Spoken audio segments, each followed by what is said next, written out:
প্রশ্নটা হচ্ছে যে যে লড়াইটা যখন হয়ে গেছে নির্বাচন কমিশনের বিরুদ্ধে, তখন মনে হচ্ছে যে রাজ্য বুঝি তার বিরুদ্ধে লড়াই করছে।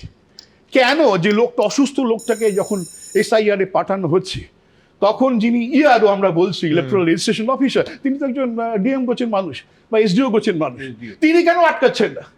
ক্ষমতা তো তার, বিএলও তার তো জানা আছে কোন কে অসুস্থ না, সমস্ত লিস্ট তার কাছে আছে। তাকে ফোন করে ধরা যায়, ফোন নাম্বার দিয়ে দিয়েছে, তাকে ফোন করে বলা যায় যে আমি অসুস্থ, আপনি আমাকে একটু দেখুন।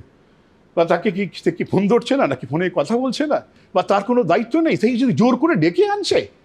এই যে ব্যাপারগুলো ঘটেছে, আমি মনে করি না যে দিল্লি থেকে বলা হচ্ছে সব অসুস্থ রোগীদের নিয়ে আসো জোর করে।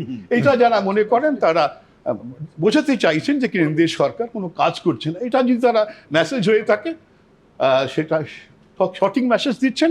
এবং যারা বলছেন রাস্তার রাজনীতি, দেশ যত উন্নত হয়, তুমি বহুবার বিদেশে গেছো, আমারও সুযোগ ঘটেছে নির্বাচনের সময় আমেরিকা বা ইউরোপের অনেক দেশে থাকতে। নির্বাচন যে হচ্ছে আমরা রাস্তা থেকে বুঝতে পারতাম না। এমনকি ভারতবর্ষে অনেক রাজ্যে নির্বাচনের দিন বোঝা যায় না নির্বাচন হচ্ছে কিনা। নির্বাচন মানেই যে রাস্তায় নামতে হবে, সেদিনটা বাংলায় ছিল। মনে হয় বাংলাও বোধ হয় একটা ট্রানজিশন পিরিয়ডে যাচ্ছে, উন্নত দেশ থেকে এই শিক্ষা নিচ্ছে যে সব রাজনীতি রাস্তায় নয়। আমি দুটো ছবি দিই, এক হচ্ছে ভারতবর্ষের বহু রাজ্যেই রাস্তার রাজনীতি এখন নির্বাচনের দিন গেলে শুধুমাত্র কিছু হোর্ডিং আর পোস্টার দেখা যায়, তার বাইরে দেখা যায় না।